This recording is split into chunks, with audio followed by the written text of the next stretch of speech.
സെൻ ഗുരു ബുദ്ധദേവാലയത്തിൽ അന്തിയുറങ്ങി. അപ്പോൾ രാത്രി കഴിഞ്ഞപ്പോഴത്തേക്ക് നല്ല തണുപ്പ്. സെൻ ഗുരുവിന് തീ കായാനൊന്നുമില്ല. ഒരുപാട് അന്വേഷിച്ച് നടന്നിട്ടും തീ കായാൻ ഒന്നും കിട്ടിയില്ല ഗുരുവിന്. ഗുരു ബുദ്ധൻ്റെ പ്രതിമ കത്തിച്ച് തീ കാഞ്ഞു അത്രേ. പിറ്റേ ദിവസം രാവിലെ പ്രാർത്ഥിക്കാൻ നോക്കിയപ്പോൾ ബുദ്ധൻ്റെ പ്രതിമയില്ല. അദ്ദേഹം അതിർത്തിക്കല്ലിനെ നോക്കി പ്രാർത്ഥിച്ചു, ബുദ്ധം ശരണം ഗച്ഛാമി. ഇന്നലെ കത്തിപ്പോയത് ബുദ്ധൻ്റെ പ്രതിമയാണ്, അതുകൊണ്ടാണ് താൻ ജീവിക്കുന്നത്. അതുകൊണ്ടാണ് ഇന്ന് അതിർത്തിക്കല്ലിനെ ബുദ്ധനായിട്ട് അദ്ദേഹത്തിന് തോന്നിയത്.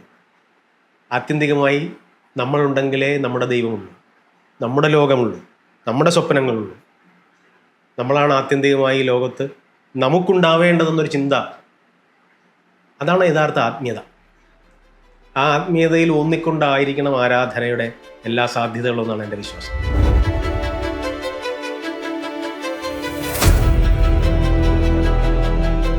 എഴുതുമ്പോൾ ഞാൻ മനസ്സിൽ കണ്ട ഒരു ഭംഗിയുണ്ട് ഈ വരികൾക്ക്, അല്ലെങ്കിൽ ആ കഥാപാത്രത്തിനോ അല്ലെങ്കിൽ ആ സന്ദർഭത്തിനോ ഒക്കെ ചേരുന്ന രീതിയിൽ ഒരു ഒരു ഒരു ഒരു തലം അതിനുണ്ടായിരുന്നു. പക്ഷെ ഇത് ഇങ്ങനെ ഒരു ട്യൂൺ കൊടുത്തിട്ടാണ് അത് ഇങ്ങനെ ആയിപ്പോയി, അങ്ങനെ തോന്നിയിട്ടില്ല. ഈ സിനിമ എന്ന് പറയുന്നത് സംഘകലയാണ്. സംവിധായകന് വേണ്ടി നമ്മൾ എഴുതുകയാണ്, സംവിധായകനാണ് ഇതെല്ലാം അറിയാവുന്നത്, നമ്മളൊരു പാർട്ട് മാത്രമാണ്. അപ്പോൾ നമ്മുടെ മാത്രം ഇഷ്ടം അവിടെ സാധ്യമായി എന്ന് ശഠിക്കുക ഒരു മണ്ടത്തരമാണ്. അതുകൊണ്ട് തന്നെ അത്തരം പരാതികളൊന്നും ഇല്ല. ഈ നമ്മളെന്തെങ്കിലുമൊക്കെ എഴുതിയിട്ട് നമ്മുടെ ജീവിതത്തിലെല്ലാം അവിടെ പ്രാവർത്തികമാക്കി ആ പാട്ടിൽ 12 വരിയിൽ എന്ന് ശഠിക്കേണ്ട കാര്യം എന്താണ്? അല്ലെങ്കിൽ തന്നെ നമ്മൾ എല്ലാം തികഞ്ഞ ഒരാളാണെന്ന് തോന്നുമ്പോഴാണല്ലോ ആ ഈഗോ ഉണ്ടാവേണ്ടത്. ഈ എഴുത്തുകാർ ഈ അനുഭവങ്ങളുടെ ഹോൾസെയിൽ ഡീലേഴ്സൊന്നും അല്ല കേട്ടോ. അവർക്കിതിനുള്ള ഒരു നിയോഗം കിട്ടിയെന്ന് മാത്രമാണ്. ജീവിതത്തിൽ തെരുവ് തണ്ടി, തെരുവ് വേശ്യ, പാൽക്കാരൻ, മീൻകാരൻ, ഒരു നേരം ആഹാരം കഴിക്കാത്തവൻ, അവൻ്റെ അനുഭവങ്ങൾ അടുത്തുപോലും ഒരു വലിയ എഴുത്തുകാരൻ എത്തുമോ? അപ്പോൾ അവർക്ക് വേണ്ടി നമ്മൾ എഴുതി കൊടുക്കുകയാണ്. അവൻ്റെ പ്രണയമോ അവൻ്റെ സങ്കടമൊക്കെ ഏതെങ്കിലും പാട്ടിലോ ഏതെങ്കിലും കവിതയിലോ ഏതെങ്കിലും ഒരു അറ്റത്ത് വന്നാൽ ഭാഗ്യം. കാര്യം അവൻ തിരിച്ചറിയും നമ്മളെ. ഈ ബന്ധങ്ങളൊന്നും അല്ല, ഈ ബന്ധങ്ങളിലല്ലല്ലോ നമ്മൾ രമിക്കേണ്ടത്. പാട്ട് കേട്ട് ആരെങ്കിലുമൊക്കെ കൊള്ളാമെന്ന് പറയുന്ന ഒരു സ്ഥായിയായ ബന്ധമുണ്ട്. അത് ഇപ്പോൾ മാത്രമല്ല, എപ്പോഴെങ്കിലുമൊക്കെ ഉണ്ടാവാൻ പോകുന്ന ബന്ധങ്ങളാണ്. ആ ബന്ധത്തിലേക്ക് നടന്നെടുക്കാൻ വേണ്ടി നമ്മളിങ്ങനെ എളിയ ശ്രമം നടത്തുന്നു എന്നല്ലാതെ നമ്മൾ എഴുതിയത് മുഴുവൻ അതേപടി ഒരു പാട്ടിലോ ഒരു സൃഷ്ടിയിൽ തന്നെയോ ഉണ്ടാവണം എന്ന് ശഠിക്കുമ്പോഴാണ് നമുക്ക് ഒരു വല്ലാത്ത നിരാശ ഉണ്ടാകുന്നത്. നമുക്ക് നമ്മുടെ വികാരങ്ങളെ കവിതയാക്കാൻ ആരോടും ചോദിക്കേണ്ട ഒരു കാര്യമില്ല. പക്ഷേ സിനിമയിൽ മറ്റൊരു കഥാപാത്രത്തിൻ്റെ വികാരത്തെ വരികളാക്കാനുള്ള ശ്രമത്തിനിടയ്ക്ക് ഒരുപാട് വിട്ടുവീഴ്ചയ്ക്ക് തയ്യാറാകേണ്ടി വരും. കാര്യം അത് എനിക്ക് വേണ്ടി എഴുതുന്നതല്ല. അതിൻ്റെ ഒരു ആകെ തുക അറിയാവുന്ന സംവിധായകൻ്റെ നിർദ്ദേശം, ലഭിച്ച ട്യൂണിൻ്റെ ഭാവം സംഗീത സംവിധായകൻ പറയുമ്പോൾ അതനുസരിക്കാനുള്ള ബാധ്യത, ഇതെല്ലാം ഒരു ഗാനരചയിതാവിനുണ്ട്. അവിടെയൊന്നും ഒരു ഈഗോ വയ്ക്കേണ്ട ഒരു കാര്യമില്ല. കാലഘട്ടത്തിൻ്റെ മാറ്റം അനുസരിച്ചുള്ള ചില രചനാശൈലിയിലെത്താൻ ഒരു പൊതു അഭിപ്രായം ഉണ്ടായേക്കാം, അതൊക്കെ അംഗീകരിക്കേണ്ടി വരും. അവിടെ ഒന്നും ഒരു അസ്വസ്ഥപ്പെട്ടിട്ട് ഒരു കാര്യമില്ല. കാര്യം ഇതെൻ്റെ കവിതയല്ല, ഇതെൻ്റെ ആത്മാംശമേ ചിലപ്പോൾ ഉണ്ടാവണമെന്നില്ല. ഈ കവിതയിൽ നിന്നും ഒരു ഗാനരചനയിലേക്കുള്ള ഒരു ട്രാൻസാക്ഷൻ ഉണ്ട്, ഒരു പറിച്ചു നടലുണ്ട്, അതിലൊരു മാറ്റമുണ്ട്. അതിന് രണ്ട് സ്വഭാവമാണ്. സംഭവ ജോലി ഒന്നാണെങ്കിലും സാധാരണ ഒരു നന്നായിട്ട് കവിത എഴുതുന്ന ഒരാളായിരിക്കും. പക്ഷെ ഒരു സിനിമാ പാട്ട് എഴുതാൻ ആ വ്യക്തിക്ക് ചിലപ്പോൾ കഴിയണമെന്നില്ല. അതിൻ്റെ ഒരു സ്ട്രക്ചർ ചിലപ്പോൾ പിടികിട്ടണമെന്നില്ല. ആ സ്ട്രക്ചർ എന്താണെന്നല്ല സാധാരണ ഞാനിതൊക്കെ ചോദിക്കുന്നത് ഈ അങ്ങനെ എഴുതുന്നവർക്ക് വേണ്ടിയിട്ടുള്ളൊരു ചോദ്യമാണ്. ഇത് രണ്ടും തമ്മിലുള്ളൊരു വ്യത്യാസം എങ്ങനെയാണ്, അത് എവിടെയാണ് അത് തിരിച്ചറിയേണ്ടത്? നമ്മൾ ഇത് രണ്ടും ഒന്നല്ല സംഭവം, ഇങ്ങനെ ഒരു ചെറിയൊരു മാറ്റിപ്പിടിക്കേണ്ടതുണ്ട്, ഇവിടെയാണ് നമ്മൾ ശ്രദ്ധിക്കേണ്ടത്, ഇതിൻ്റെ സ്വഭാവം ഇതാണ്. ഒരു ക്ലാസ് പോലുള്ളൊരു സംഭവം ചോദിക്കുന്നു. അതായത് ഒരു കവിക്ക് ഒരു 5-6 പ്രണയ കവിതകൾ എഴുതി കഴിഞ്ഞാൽ പിന്നെ അയാളുടെ പ്രണയത്തിൻ്റെ പരിമിതിയുണ്ട്, അനുഭവത്തിൻ്റെ പരിമിതി. വിരഹത്തിനും അതുപോലെയാണ്, വേവലാതികൾക്കും അതുപോലെയാണ്. പക്ഷെ ഗാനത്തിൽ പരിധിക്കപ്പുറത്ത് 450-500 പ്രണയഗാനങ്ങൾ എഴുതുമ്പോഴും ഈ നിലാവും ഈ ആകാശവും ഈ ഭൂമിയും അല്ലേ, ഈ ഇത്രയും ഇമേജുകൾ വെച്ചിട്ട് ഈ പാട്ടുണ്ടാക്കുകയാണ്. അപ്പോൾ ഒരു കവിക്കുണ്ടാകുന്നതിനേക്കാൾ കൂടുതൽ പദസമ്പത്തിൻ്റെ സാധ്യതകൾ ഒരു ഗാനരചയിതാവിനുണ്ടാവണം. ഉദാഹരണത്തിന് ഞാൻ എൻ്റെ സംശയമാണ് ചോദിക്കുന്നത്. ചേട്ടൻ ഇപ്പൊ സൂചിപ്പിച്ചു പോയ പോലെ കവിത ആവുമ്പോൾ എൻ്റെ പ്രണയമോ എൻ്റെ വിരഹമോ എൻ്റെ ജീവിതത്തിലുണ്ടായ നല്ലതും ചീത്തയും ദുരന്തങ്ങളും ഒക്കെ ആയിട്ടുള്ള കാര്യങ്ങൾ അതിൽ മതി. മറിച്ചൊരു സിനിമ പാട്ടിലേക്ക് വരുമ്പോൾ വേറെ കുറെ കഥാപാത്രങ്ങൾ, അവർ പറയുന്ന കഥാപാത്രങ്ങളിലേക്ക് നമ്മൾ പോകേണ്ടതുണ്ട് എന്ന് ഉണ്ട് അല്ലേ? തീർച്ചയായിട്ടും. അതായത് ഈ നമ്മൾ ഉപയോഗിച്ച പല ഇമേജുകളും മാറ്റേണ്ടി വരും, പല പല സാധ്യതകളിലൂടെ കടന്നു പോകേണ്ടി വരും ഒരു പാട്ടെഴുത്തുകാരന്. അപ്പോൾ ഒരു കവിക്ക് ഇല്ലാത്ത അപാരമായിട്ടുള്ള പദസമ്പത്ത് ഒരു ഗാനരചയിതാവിന് ഉണ്ടാവണം. അയാൾ ചിലപ്പോൾ ഒരു പാട്ടിൽ ഉപയോഗിച്ച ഒരു പദം അടുത്ത പാട്ടിൽ ഉപയോഗിച്ചാൽ അത് ഒരുപാട് പേർ ശ്രദ്ധിക്കും, ഒരു കവിത പോലെയല്ല. അപ്പോൾ ഈ സാധ്യത വളരെ വളരെ ഭംഗിയായി ഉപയോഗിക്കാൻ ഒരു കവിക്ക് മാത്രം ഒരു ഗാനരചയിതാവായി മാറാനാവില്ല. ഒരു ഗാനരചയിതാവിന് ഒരു നല്ല കവിയാകാനൊക്കും, പക്ഷെ ഒരു നല്ല കവിക്ക് ഒരു നല്ല ഗാനരചയിതാവാനാവില്ല. ഇത് തന്നെയായിരുന്നു എൻ്റെ ഒരു ചോദ്യം. ഇത് തന്നെയായിരുന്നു, അങ്ങനെ സാധിക്കുമോ? പിന്നെ ഒരു കവിക്ക് കിട്ടുന്നതിനേക്കാൾ കൂടുതൽ സാധ്യതയും സ്വീകാര്യതയും എല്ലാ തരത്തിലുമുള്ള സൗകര്യങ്ങളും ഒരു ഗാനരചയിതാവിന് കിട്ടുമ്പോൾ ഗാനരചന വലിയ കാര്യമൊന്നും അല്ലെന്നൊക്കെ കിട്ടാത്ത മുന്തിരി പുളിക്കുന്നത് പോലെ ഏതെങ്കിലും കവികൾ പറഞ്ഞു കാണും. പക്ഷെ അതിനോട് എനിക്ക് ഒരു യോജിപ്പില്ല. ഈ പറയുന്ന കവിതയിലേക്ക് വരുമ്പോൾ രാജീവ് ആലങ്കൽ എന്ന് പറയുന്ന ഒരു കവിയെ എങ്ങനെയാണ് കാണുന്നത് ശരിക്കും? ഈ 32 വർഷത്തോളമുള്ള പാട്ടെഴുത്ത്, കവിത എഴുത്ത് അത്ര വലിയ പാടുള്ള കാര്യമായിട്ട് എനിക്ക് തോന്നിയിട്ടേ ഇല്ല. ഒരു 10 പാട്ട് 10 സിറ്റുവേഷനിൽ ഒരു ദിവസം കൊണ്ട് എഴുതി തീർത്ത ഒരാൾക്ക്,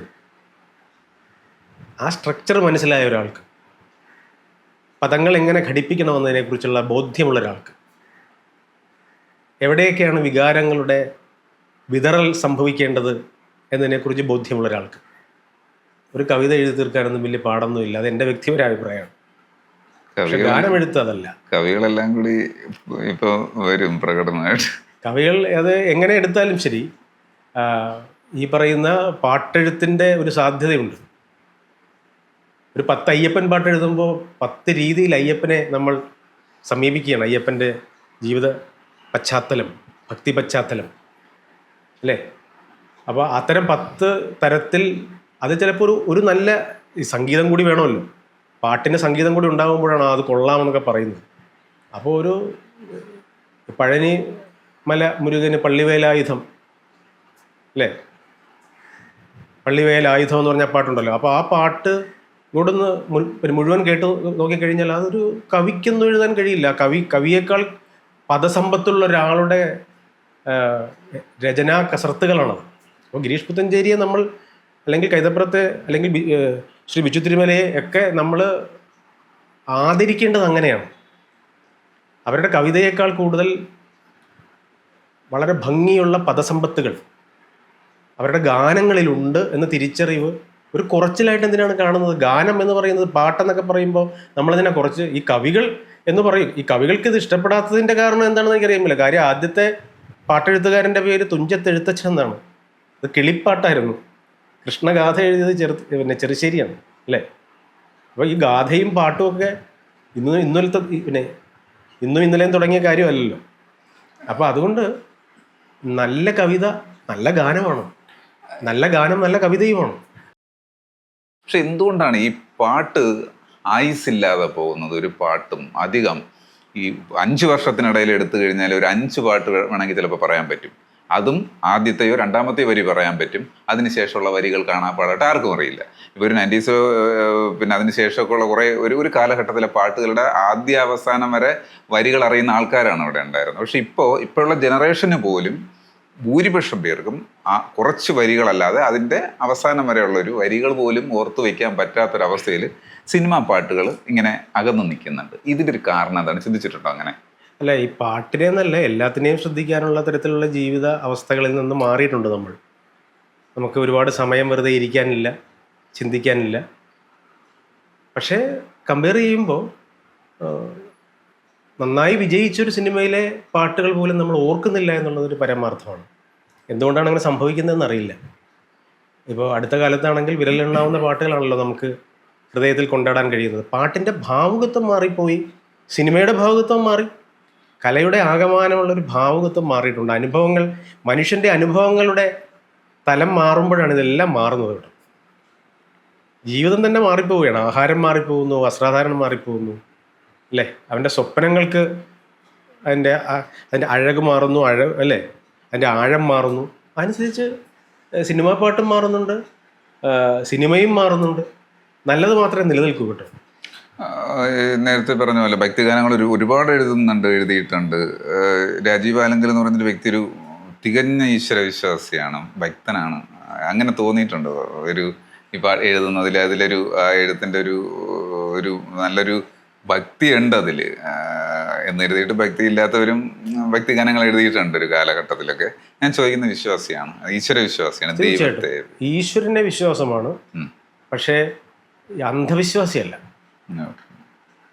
നമുക്ക് അതീതമായ ഒരു ശക്തി ഉണ്ട്, ആ ശക്തിയെ വന്ദിക്കണം. പക്ഷേ പൗരോഹിത്യത്തിൻ്റെ കടന്നാക്രമങ്ങളും അവരുടെ അഹങ്കാരമൊന്നും പലപ്പോഴും നമുക്ക് അംഗീകരിക്കാൻ കഴിഞ്ഞിട്ടില്ല. ദൈവമുണ്ട്, ദൈവത്തെക്കാൾ വലുത് പുരോഹിതനാണെന്ന് പറയുമ്പോൾ നമുക്ക് സങ്കടം വരും. അപ്പോൾ ഞാൻ അർത്തിങ്കല പള്ളിയിൽ ചെന്നിട്ട് ഇനി ഈശോയെ കണ്ടിട്ട് നോശാന പാടാം എന്ന പാട്ടുണ്ട്. ആ പാട്ടിൽ പുണ്യാളൻ്റെ പേരെന്താണ് വരാത്തത് എന്ന് കുറേ പേര് ചോദിച്ചു. പുണ്യാളൻ്റെ പേര് വരുന്നതിനേക്കാൾ കൂടുതൽ വരേണ്ടത് ദൈവത്തിൻ്റെ പേരാണ്. ദൈവം ഉള്ളത് കൊണ്ടാണ് പുണ്യാളൻ ഉണ്ടായതെന്ന് ഞാൻ അതിനൊരു വിശദീകരണം കൊടുത്തായിരുന്നു. അതുപോലെ തന്നെയാണ് എല്ലാ കാര്യവും. നമ്മൾ അമ്പലത്തിൽ ചെല്ലുമ്പോൾ അവിടെ തൊഴുതു നിൽക്കുമ്പോഴും മറ്റൊരുത്തൻ്റെ ദുഃഖത്തെക്കുറിച്ച് ആകുലപ്പെട്ടില്ലെങ്കിൽ ആ പ്രാർത്ഥനയ്ക്ക് ഒരർത്ഥമില്ല. അപ്പോൾ അത്തരത്തിലാണ് നമ്മളിൽ തന്നെ ഒരു ദൈവമുണ്ട്, നമുക്ക് തന്നെ ഒരു അനുഗ്രഹം ലഭിക്കുന്നുണ്ട്. അല്ലെങ്കിൽ ഇത്രയും പാട്ടെഴുതാനാവില്ലല്ലോ, ഇത്രയും കാലം ജീവിച്ചിരിക്കാനാവില്ലല്ലോ, അല്ലേ? അപ്പോൾ അത് തന്നെയാണ് പ്രാർത്ഥന. ആ പ്രാർത്ഥനയുടെ സത്യം അതാണ്. ഈ എഴുത്തും വ്യക്തിയും തമ്മിൽ പലരും എല്ലാവരും അല്ല, രണ്ടായിട്ട് നിൽക്കുന്നുണ്ട്. ഇപ്പോൾ രാജീവ് ആലങ്കൽ എങ്ങനെയാണെന്നുള്ളത് എന്നോട് സംസാരിക്കുമ്പോൾ എനിക്ക് മനസ്സിലാവുന്നുണ്ട്. മനുഷ്യരെ കുറിച്ച് ചിന്തിക്കുന്നുണ്ട്, ജീവിതത്തെക്കുറിച്ചും ഒക്കെ ചിന്തിക്കുന്നുണ്ട്, സംസാരിക്കുന്നുണ്ട്. അപ്പോൾ ഈ എഴുത്തിലും ജീവിതത്തിലും രണ്ടായിട്ട് നിൽക്കുന്നവർ ഉണ്ടെങ്കിൽ അത് എവിടത്തെ കുഴപ്പമാണ് മനുഷ്യൻ്റെ ചിന്തകളിൽ? അപ്പോൾ അത് ഒരു കള്ളത്തരമല്ലേ എന്നുള്ളൊരു സംഭവം. ഇതിനെന്ത് മറുപടിയാണ് പറയുക? അല്ല, എഴുത്തുകാരൻ അയാൾ എഴുതുന്നത് പോലെ തന്നെ ജീവിക്കണമെന്ന് ശഠിക്കുന്നതാണ് ഏറ്റവും വലിയ മണ്ടത്തരം. അയാൾക്ക് അയാളുടെ ജീവിതമുണ്ട്, വീക്ഷണമുണ്ട്. അയാൾ സ്നേഹത്തെക്കുറിച്ച് എഴുതുമ്പോൾ തന്നെ സ്നേഹം കൊണ്ട് വഞ്ചിക്കപ്പെട്ടവൻ കൂടി ആവാം. അപ്പോൾ അയാൾ അങ്ങനെയാണെങ്കിൽ എല്ലാവരോടും അങ്ങനെ നിഷേധമായിട്ട് സംസാരിക്കേണ്ടതുണ്ടോ? അങ്ങനെയാണോ സ്നേഹം? അല്ല, എപ്പോഴും അയാൾ നിഷേധിയാവണമെന്നും ഇല്ലല്ലോ. ജീവിതം പാളിപ്പോയവന് എപ്പോഴും ഒരേ ശ്രുതിയിൽ സംസാരിക്കാനാവില്ലായിരിക്കാം. നമ്മൾ അയാളിൽ നിന്ന് പ്രതീക്ഷിക്കുന്നതൊക്കെ എപ്പോഴും അയാൾക്ക് അതേപോലെ നൽകണമെന്ന ബാധ്യതയുമില്ല. അയാളുടെ എഴുത്ത് ചിലപ്പോൾ അയാളുടെ സങ്കല്പത്തിലെ ഒരു സുവർണ കാലമോ സുവർണ ലോകമോ ഒക്കെ ആവാം. പക്ഷെ അയാൾ ജീവിതത്തിൽ പരാജയപ്പെട്ടവനോ, ജീവിതത്തിൽ പാളിപ്പോയവനോ, ജീവിതത്തിൽ പ്രതീക്ഷിച്ച് ലഭിക്കാത്തവനോ ആവാം. അയാളോട് നമുക്ക് ക്ഷമിക്കേണ്ടതുണ്ട്. ഏതൊരു വ്യക്തിയോടും വീണുപോയവനോട് ക്ഷമിക്കേണ്ടത് ഉണ്ടല്ലോ. നമുക്ക് വീണുപോയവനോടുള്ള ക്ഷമയാണ് സംസ്കാരം. കൺസേൺ ടു അതർ ആണല്ലോ കൾച്ചർ. നമുക്ക് മറ്റൊരാളെക്കുറിച്ച് ചിന്തിക്കാൻ കഴിയണം.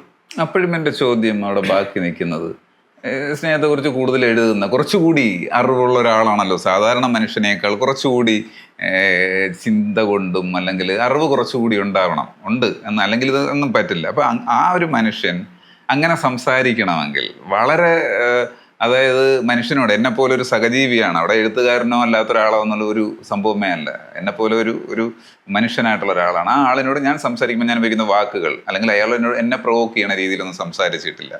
ഞാൻ ഇതാണ്, എന്നിങ്ങനെ സംസാരിക്കുക എന്ന് പറയുന്ന രീതി സ്വീകരിക്കുന്നതിനെ കുറിച്ചാണ് എൻ്റെ ചോദ്യം. അല്ല, നമ്മൾ അത്തരം ഒരു സമീപനം ശഠിക്കുമ്പോൾ ചിലപ്പോൾ അയാൾക്കുണ്ടാവുന്ന വ്യക്തിപരമായ ചില അസഹിഷ്ണുത കൊണ്ട് സംസാരിക്കുന്നതാവാം. എനിക്ക് അയാളെ അറിയില്ല, ആരാണെന്ന് താങ്കൾ ഉദ്ദേശിച്ച ആളാരാണെന്ന് എനിക്കറിയില്ല. പക്ഷേ പ്രണയത്തിന് ഒരു വലിയ സ്മാരകം ഉണ്ടാക്കിയവരുടെ പേരാണ് ഷാജഹാൻ. പക്ഷെ ജഹനാര എന്ന അദ്ദേഹത്തിന്റെ മകൾ കാവൽ നിൽക്കുന്ന പട്ടാളക്കാരനെ പ്രണയിച്ചപ്പോൾ അകത്തെ കുട്ടളത്തിൽ കുളിക്കാൻ ഉപയോഗിക്കുന്ന കുട്ടളുണ്ടല്ലോ, ആ കുട്ടളത്തിൽ വെള്ളം കയറ്റിയിട്ട് പുഴുങ്ങി യമുനാ നദിയിൽ ഒഴുക്കിക്കളഞ്ഞയാളുടെ പേരും ഷാജഹാൻ എന്നാണ്. സ്വന്തം അനുഭവം വരുമ്പോൾ ചിലപ്പോൾ ഈ പറയുന്ന എഴുത്തിൻ്റെ എല്ലാ അഴകാഴങ്ങളും അവിടെ പ്രകടിപ്പിക്കാനായെന്ന് വരില്ല. അതാണ് നമ്മൾ പറയുന്നത്, അയാളുടെ ജീവിതത്തെ നമുക്ക് മാനിക്കേണ്ടതുണ്ട്. തർക്കശാസ്ത്രം എന്നൊരു ശാസ്ത്രമുണ്ട്. ആ ശാസ്ത്രം തുടങ്ങുന്നത് എങ്ങനെയാണ്? ഒരാളെ അയാളുടെ എല്ലാ പാണ്ഡിത്യത്തോടെയും സമീപിക്കുമ്പോഴും ഇപ്പുറത്ത് നിൽക്കുന്നയാളുടെ അനുഭവങ്ങളുടെ അതിരുകൾക്ക് അപ്പുറം പോയി തർക്കിക്കരുത്. അയാളുടെ അനുഭവമാണ് അയാളുടെ ജീവിതം. നമുക്ക് ഒരുപാട് അറിവുണ്ടാവും, നമുക്ക് ഒരുപാട് പ്രതീക്ഷകളുണ്ട് അയാളുമായി. പക്ഷേ അയാളുടെ അനുഭവങ്ങളുടെ അതിരുകൾക്ക് അപ്പുറത്ത് നമുക്ക് അറിയില്ലല്ലോ അയാൾ എങ്ങനെയാണെന്ന്. അപ്പോൾ അത് ഒരു ആർദ്രത ഉണ്ടായാൽ മതി. ആർദ്രത എന്നൊരു വാക്കുണ്ട്, വലിയൊരു വാക്കാണ് ആർദ്രത. എനിക്കൊരിടമുള്ളതുപോലെ നിനക്കും ഒരിടമുണ്ടെന്ന് ഞാൻ സമ്മതിച്ചു തരുന്നതിൻ്റെ പേരാണ് ആർദ്രത. ഈ ആർദ്രത ഉണ്ടാകാൻ നേരത്ത് മറ്റൊരാളുടെ പാളിച്ചകളൊക്കെ നമുക്ക് ക്ഷമിക്കാൻ കഴിയും, എല്ലാവരുടെയും.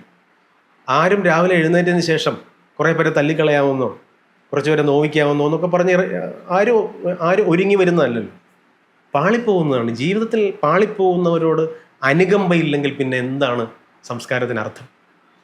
അതുകൊണ്ട് ആരെങ്കിലുമൊക്കെ പാളിപ്പോയിട്ടുണ്ടെങ്കിൽ, അറിയാതെ ഒരു വാക്കുകൊണ്ട് പിഴച്ചിട്ടുണ്ടെങ്കിൽ, നോക്കുകൊണ്ട് പിഴച്ചിട്ടുണ്ടെങ്കിൽ, അവരോടൊക്കെ അനുകമ്പയോടെ ചേർത്ത് നിർത്താനുള്ള ഒരു സ്നേഹസന്നദ്ധതയാണ് സാംസ്കാരിക ബോധം.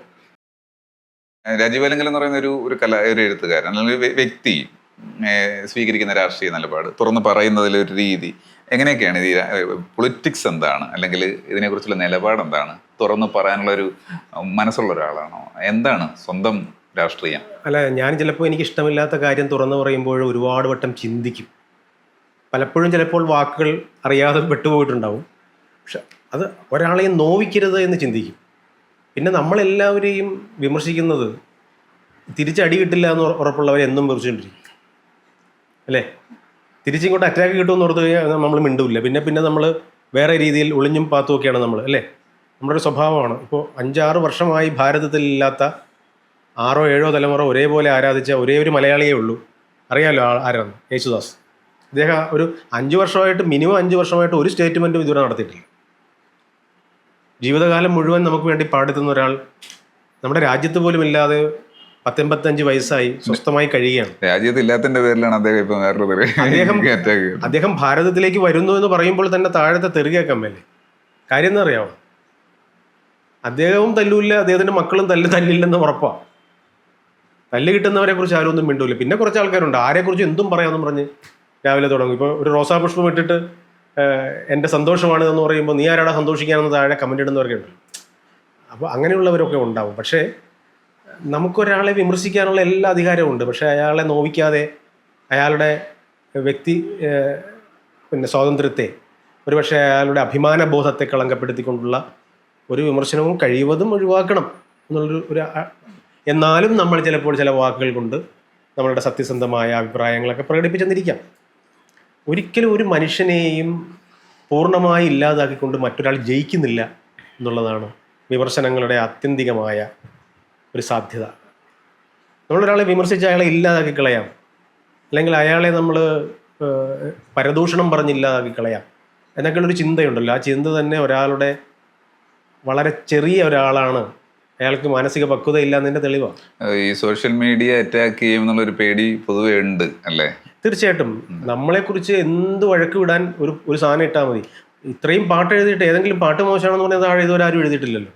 എന്തൊക്കെ പ്രശ്നങ്ങളുണ്ടാവും പാട്ടിൽ. ഇതൊക്കെ എഴുതിയത് സാധാരണ ഒരു മനുഷ്യനല്ലേ, അല്ലേ? എത്രയോ പേര്, എത്രയോ ആൾക്കാർ. പക്ഷെ അതൊന്നും എഴുതൂല്ല. നമ്മൾ എന്തെങ്കിലും ഒരു കാര്യം പറയുമ്പോഴത്തേക്ക് താഴെ അഭിപ്രായം പറയാനൊക്കെ ഒരുപാട് പേരുണ്ടാവും. എന്തിനാണ് ഒരാളുടെ ചീത്ത വെറുതെ കേൾക്കുന്നത് എന്നോർത്തിട്ടായിരിക്കും ആരും പ്രതികരിക്കാൻ. എൻ്റെ അഭിപ്രായത്തിൽ ഒരാളെയും നോവിക്കാതെ എങ്ങനെ ഒരു രാത്രി ഉറങ്ങാൻ കിടക്കാം? രാവിലെ എഴുന്നേക്കാൻ നേരത്ത് അത് വല്ലാത്ത സന്തോഷം പകരും നമുക്ക്. പക്ഷേ സഹികെട്ട് ചിലപ്പോൾ നമ്മൾ ചില അഭിപ്രായങ്ങൾ രേഖപ്പെടുത്തും. പലരും രാഷ്ട്രീയ തടങ്കൽ പാളയങ്ങളിലാണ് പലയിടത്തും. അവാർഡുകൾ കിട്ടാത്തതും അല്ലെങ്കിൽ ഇനിയും കിട്ടാനുള്ളതിനെ കുറിച്ച് ചിന്തിക്കും. അപ്പോൾ എൻ്റെ രാഷ്ട്രീയം എന്ന് പറയുന്നത് മാനവികതയാണ്, മനുഷ്യപക്ഷത്താണ്. അത് സൗവർണ പ്രതിപക്ഷമാണ് എഴുത്തുകാർ. അത് വൈലപ്പള്ളി സാർ പറഞ്ഞ വാക്കല്ലേ, സൗവർണ പ്രതിപക്ഷം. എപ്പോഴും ഒരാൾ പറയുന്നത് അപ്പാടെ വിഴുങ്ങാതെ അതിൻ്റെ ഒരു സാധ്യത, അതിൻ്റെ ഒരു മാനവികത ഒക്കെ ചൂണ്ടിക്കാണിക്കുക എന്ന് പറയുന്നത്. അവ ചോദിക്കും ഇയാൾ ആരാണെന്ന് ചോദ്യത്തിനൊന്നും അർത്ഥമില്ല കേട്ടോ. ഇത് 52 വർഷം ജീവിച്ച ഒരാളുടെ മിനിമം അവകാശമല്ലേ. അപ്പോൾ ആ അവകാശം ഉപയോഗിക്കുന്നതേ ഉള്ളൂ, അല്ലാതെ അതിന് വലിയ കാര്യമൊന്നുമില്ല. ഒരു കാര്യം കൂടി ചോദിക്കാനുള്ളത്, നമ്മൾ നേരത്തെ പറഞ്ഞ പോലെ എഴുത്തിൻ്റെ ഒരു കാലഘട്ടത്തിൻ്റെ അനുസരിച്ചുള്ള എഴുത്ത് എന്ന് പറയുന്നൊരു സംഭവം. നേരത്തെ പറഞ്ഞ പ്രണയത്തെക്കുറിച്ചുള്ള ഒരു എഴുത്ത് അന്ന് എഴുതിയിട്ടുണ്ട്, ഇപ്പോഴും എഴുതുന്നുണ്ട്. പുതിയ സിനിമയ്ക്ക് വേണ്ടിയിട്ട് എഴുതുന്നുണ്ട്. ഈ പ്രണയത്തിൻ്റെയൊക്കെ ഒരു സാധാരണഗതിയിൽ മനുഷ്യർക്കിടയിൽ അല്ലെങ്കിൽ ഇന്നത്തെ തലമുറക്കിടയിൽ പ്രണയത്തിനൊരു മാറ്റം സംഭവം സ്വാഭാവികമായിട്ട് അപ്പോൾ അതിനനുസരിച്ച് എഴുത്തിന് മാറ്റം വരുത്തേണ്ടതുണ്ടല്ലോ. ഇവരുടെയൊക്കെ കാഴ്ച ഇന്നത്തെ തലമുറയുടെ ഒരു പ്രണയ സങ്കല്പം തന്നെ വേറെയാണ്. ഒരിക്കലും പഴയകാലത്ത് ആ വഴിയിലേ അല്ല. അപ്പൊ ഇതിനനുസരിച്ചുള്ള ഒരു പാട്ട് എഴുതേണ്ടി വരുന്നു. ഈ പ്രണയത്തെയൊക്കെ എങ്ങനെയാണ് കാണുന്നത് ഇപ്പോഴത്തെ ഒരു കാലഘട്ടത്തിലെ പ്രണയത്തെ? നമുക്കൊന്ന് തൊട്ടു നോക്കാൻ ആവാത്ത പ്രണയത്തിന് മധുരം കൂടും. അവിടെ മാംസനിബദ്ധമല്ലാത്ത എല്ലാ തരത്തിലുമുള്ള സൗന്ദര്യബോധം നമ്മളെ വല്ലാതെ ത്രസിപ്പിക്കും. തുമ്പിയെ പിടിക്കാൻ ഒരുപാട് അലഞ്ഞതിന് ശേഷം തുമ്പി മൂക്കിനും തുമ്പിൽ വന്നിരിക്കുമ്പോൾ പിന്നെ തുമ്പിയെ പിടിക്കാൻ തോന്നാത്തൊരവസ്ഥയുണ്ട്. അത് പ്രണയത്തിനും സംഭവിച്ചിട്ടുണ്ട്. അപ്പോഴാണ് നമ്മൾ മാംസനിബദ്ധമായ പ്രയോഗങ്ങൾ നടത്തുന്നത്. ഹെലൻ, ഹോമറിൻ്റെ ഇലിയഡില്ലേ, ഹെലനെ അന്വേഷിച്ച് യുദ്ധം കഴിഞ്ഞതിന് ശേഷം ഭടന്മാർ നടപ്പുണ്ട്. അത് ഈ രാമരാവണ യുദ്ധം കഴിഞ്ഞതിന് ശേഷം സീതയെ അന്വേഷിച്ച് നടക്കുന്ന വാനരന്മാരെ പോലെയാണ് അല്ലേ? അതുപോലെ ഹെലനെ അന്വേഷിച്ച് നടക്കുകയാണ്. അപ്പോൾ കുറേ സമയം കഴിഞ്ഞപ്പോഴത്തേക്ക് ഹെലൻ 2 ചിത്രത്തൂണുകൾക്ക് നടുവിലിരിക്കുന്നു. അപ്പോൾ ഒരു ഭടൻ മറ്റൊരു ഭടനോട് പറയുകയാണ്, ഓ, ഈ കാഴ്ച കാണാനാണെങ്കിൽ ഇനിയും 2-3 യുദ്ധങ്ങളാവാം. അപ്പോൾ ഹെലൻ്റെ സൗന്ദര്യം ഇപ്പോൾ മനസ്സിലായി. കാര്യം വീട്ടിൽ ഇത്രയും കഷ്ടപ്പെട്ട് യുദ്ധമൊക്കെ കഴിഞ്ഞ ശേഷം വീട്ടിൽ ഓടിപ്പോകാനുള്ള ആൾക്കാരാണ്. അപ്പോൾ അവർ ഈ ഹെലൻ്റെ സൗന്ദര്യം കണ്ടിട്ട് ഹെലനെ വർണ്ണിക്കുന്നില്ല, പറയുന്നത് ഈ കാഴ്ച കാണാനായിരുന്നെങ്കിൽ 2-3 യുദ്ധങ്ങൾ കൂടി ആവാം എന്നാണ് പറയുന്നത്. അപ്പോൾ അതുപോലെ പൊതിഞ്ഞ് പറയാവുന്ന സാധ്യതകളിൽ നിന്നും എല്ലാ തരത്തിലുമുള്ള വാക്ക് ഉപയോഗിക്കുന്ന രീതിയിൽ പ്രണയത്തിനെ വളരെ അടുത്ത് കിട്ടി. പ്രണയമെന്ന് പറയുന്നത് വളരെ പ്രാപ്യമായ ഒന്നാണ്, അപ്രാപ്യമായ ഒന്നല്ല, കിട്ടാക്കനിയല്ല. അങ്ങനെ ഒരു അവസ്ഥയിൽ പ്രണയത്തിൻ്റെ പ്രയോഗങ്ങൾ അതിനൊരുപാട് സാധ്യതയുണ്ട്, മാറ്റങ്ങൾ ഒരുപാടുണ്ടായിട്ടുണ്ട്. ഈ ഭക്തിയെക്കുറിച്ച് പറയുമ്പോൾ തന്നെ ഈ അടുത്ത് വായിച്ചൊരു കവിതയുണ്ട്. ആ കവിത എങ്ങനെയാണ്? ചെരുപ്പ് എന്നാണ് കവിതയുടെ പേര്. അത് ഗദ്യകവിതയായതുകൊണ്ട് അപ്പാടെ അതുപോലെ ഓർക്കുന്നില്ല. എങ്കിലും ചില നേരങ്ങളിൽ ചിലപ്പോഴൊക്കെ ഞങ്ങൾ പുറത്താകും. അകത്ത് കയറുന്നവർക്ക് ഞങ്ങളെക്കാൾ എന്ത് വിലയാണുള്ളത്. പുറത്തിറങ്ങുമ്പോൾ അവരൊന്ന് പറഞ്ഞു തരണം എന്ന് പറഞ്ഞ് ചെരുപ്പെന്ന് പറഞ്ഞൊരു കവിതയുണ്ട്. അതുപോലെ ഈ ഭക്തലോകത്ത് പുറത്തിറക്കി നിർത്തിയിരിക്കുന്നവർ കുറേ ചെരുപ്പുകളായിട്ടുണ്ട്.